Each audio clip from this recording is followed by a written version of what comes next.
Kanina pa hinahanap ni Esteban ang kapatid na inutusan niyang bumili ng tuyo at paminta sa tindahan ni Erica. Nakailang bisis na rin niyang tinawagan ng kapatid, ngunit out of coverage ito. Tagaktak ang pawis na pinuntahan niya ang huling tindahan. Tao po, Aling Silsa. Oh, ikaw pala, Teban. Anong atin? Magtatanong lang ho sana ako, Aling Silsa, kung pumunta ba rito si Junior. Kanino ko pa hinahanap eh.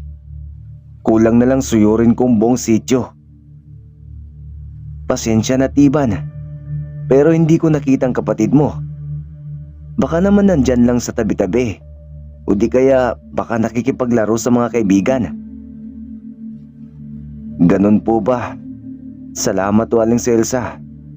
Tuloy na ho ako. Pinagpatuloy na ni Teban ang paghahanap kay Junior.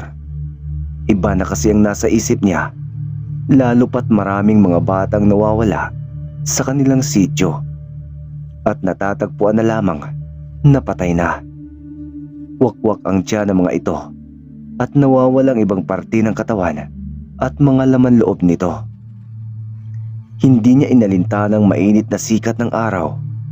Ang tanging nais niya lang ay mahanap ang kanyang kapatid. Si Teban ang tumatayong ama at ina ni Junior. Bata pa lang sila nang iwanan sila ng kanilang mga magulang. Unang nag-abroad ang kanilang ina sa Saudi Arabia at ilang buwang pagkaalis ng ina, sumunod naman ang kanilang ama.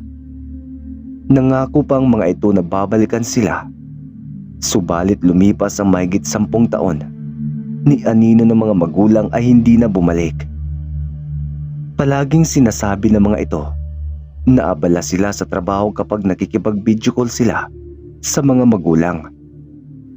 Hanggang sa nagising na lang si Teban isang araw na malayo na ang kanyang loob sa mga ito. Sinusubukang mag-reach out sa kanila ng kanyang ina, ngunit hindi niya ito binibigyan ng pagkakataon. Pati na mga pinansyal at materyal na bagay ay hindi niya tinatanggap. Nagsusumikap si Teban upang kahit papaano matustusan niya ang pangangailangan ng kapatid, lalo na sa pag-aaral nito. Sa tulong ng ilang pinsan nakapasok siya bilang cashier sa isang convenience store. At habang naglalakad ay natanaw niya ang kanyang kapatid, kaya nawalang kaba ni Teban nang makita niya itong tumatakbo patungo sa kanya. Saan ka ba galing? Alam mo ba kung gaano ako natakot na baka may nangyari na sa'yo? Masyado mo kong pinag-alala, John. Sorry po, kuya. Tinulungan ko po kasi ang isang ali na muntika ng mahimatay. Inihatid ko po siya sa kanila. Malapit lang doon sa murang meat shop. Pasensya ka na talaga, kuya. Basta, sa susunod magpaalam ka muna. Delikado ng panahon ngayon.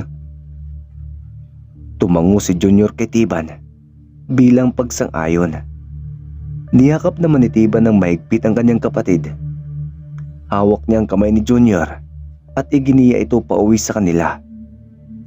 At habang pauwi na daanan nila ang ilang kapitbahay na tila nagkakagulo sa harap ng tindahan ni Erica. May narinig silang iyakan kaya napahinto si Teban sa kanilang paglalakad. Nakiusyoso na rin sila kasama ang kanyang kapatid. Anong pinagkakaguluhan nila dyan, Erica? Bungad kaagad ni Teban paglabas ni Erica sa kanyang tindahan. Nadatnan kasi kanina ni Kaloy na patay na raw ang kanyang mag-ina. Ngayon lang kasi nakauwi si Kaloy galing sa bukid nila. Wakwak daw ang tiyan ng asawa at anak nito. May mga kalmot din sa iba't ibang parte ng katawan. At higit sa lahat, nawawala raw ang mga laman loob. Kawawa naman pala si Kaloy. Ngunit sino naman ang may gawa nun? May nakakita ba sa salarin? O nahuli na ba nila? Yun na nga, Teban. Walang natagpo ang ebidensya mga pulis. Kahit nga fingerprint wala eh. Napakalinis ng pagkakagawa sa krimen. Sana mahuli ng kriminal na yan. Marami nang namamatay sa sityo natin. Tuloy hindi na tayo makakatulog ng maayos dahil sa takot. Tama ka. Pati nga ron sa kabilang bayan marami ring nabiktima ng kriminal na yan. May sasabihin ako sa'yo, Teban. Sa tingin ko kasi, aswang may-ari ng murang meat shop sa labasan. Isipin mo ha, simula nang dumating yan dito, marami ng kababalagan ang nangyari pati napatayan. Baka nga tao ang karning ibinibinta niya dahil napakamura. Kahapon bumili ako ng karne ng baboy sa palengke. Aba, nasa 350 ng kilo. Pero dito sa kanya, 200 lang. Hindi ba nakapagtataka? Hindi naman siguro aswang ang may-ari dyan. Baka mura lang talaga ang pagkabili niya sa mga karning binibenta niya. Bahala ka kung ayaw mong maniwala. Malakas talagang kutob ko na aswang yan. Basta kapag bibili ka roon sa kanya, patakan mo muna ng kalamansi ang karne bago o pagkatapos mong lutuin. Lalabas daw ang totoong anyo nito kapag napatakan mo ito. Ngunit kapag hindi magbabago ang karne, ibig sabihin lang, totoong hindi siya aswang. Hayaan mo na. Kung totoong aswang talaga siya, tiyak na malalaman din natin. Wala namang sikretong hindi nabubunyag. Aalingasaw pa rin ang sikreto kahit ibaon mo pa ito sa lupa. O siya, paano maiwan ka na namin? Naglalakad pa uwi ang magkapatid. Wala silang kamalay-malay na may mga matang galit na nakamasid sa kanila. Pagdating ng hapon na pagpasyahan niyang bumili ng mga bawang sa tindahan nila Erika. Nakalimutan niya kaninang bumili dahil sa nangyari. Iniwan niya saglit si Junior na nagpapahinga sa sala at napakunot noo si Teban pag uwi na wala si Junior sa sopa. Tiningnan niya sa silid nila, subalit wala ito roon. Pinuntahan niya rin sa likod pero wala rin. Nag-aagaw ng dilim kaya mas lalo siyang kinabahan. Kaya tinawagan niya ito, ngunit naiwan sa tukador ang cellphone ni Junior. Kinuha niya kaagad ang itak sa kusina at isinukbit sa bewang. Nagdala na rin siya ng asin at dinikdik na bawang. May ideyang namuo sa kanyang isipan sa oras na makita si Junior sa murang meat shop. Ginising niya muna si Erika upang pakiusapan na pumunta ito sa bahay ng kapitan at humingi ng tulong. Pero paano ka naman? Kailangan may makasama ka sa pagpunta mo roon. Sumunod na lang kayo. Baka mahuli ako at may mangyari na hindi maganda kay Junior. Bilisan niyo na. Tumakbo na si Teban patungo sa murang meat shop. May dala siyang flashlight kaya hindi siya gaanong nahirapan sa pagtakbo. Sa labas pa lang naamoy na niya ang pinaghalong amoy ng nabubulok na bangkay at dumi ng manok. Parang babaliktad ang kanyang sikmura dahil sa masangsang na amoy. Madilim at tahimik ang meat shop kahit 6:00 pa lang ng gabi. Marahan siyang naglakad upang humanap ng pwedeng mapasukan.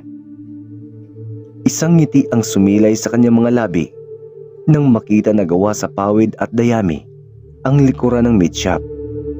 Ang dingding ay gawa rin sa dahon ng niyog. Sinilip niya muna kung may tao ba sa loob at nang makitang wala ay agad siyang gumawa ng daan sa dingding. Tanging ang malamlam na ilaw mula sa kandila ang nagsisilbing ilaw sa loob.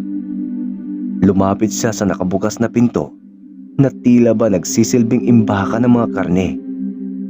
Agad siyang nagtago sa ilalim ng mesa nang makarinig ng mga yabag papalapit sa kanyang kinaroroonan.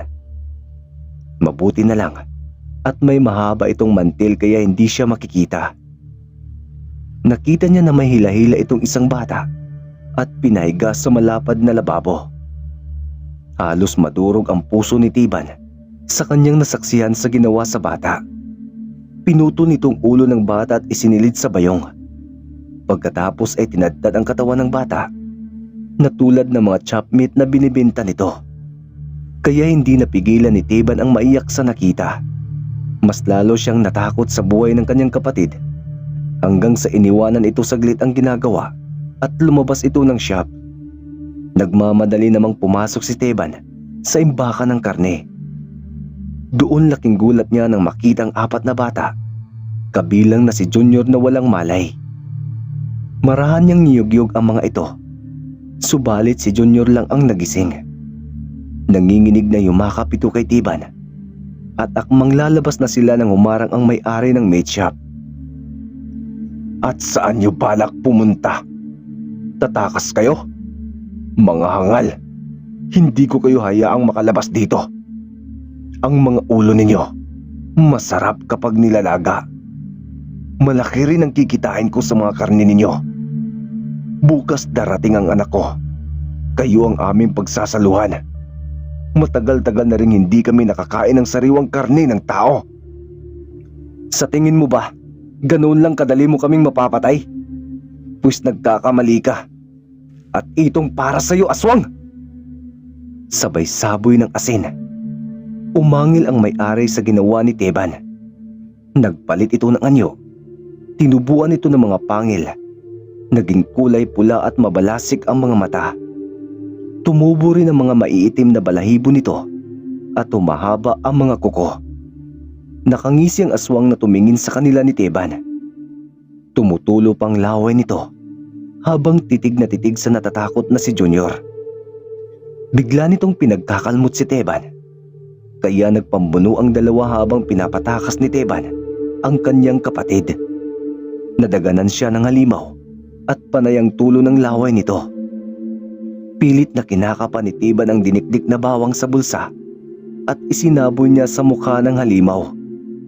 Napatras ito habang panay ang angel at hawak sa mukha na may mga bawang. Agad na binunot ni Teban ang itak sa tigiliran at tinagang aswang sa likuran nito. Siya namang pagdating ng mga taga-sityo. Kinuyog nila ang aswang at pinagtulungang patayin. Nakita naman ni Teban si Kaloy na may dalang pinatulis na kawayan.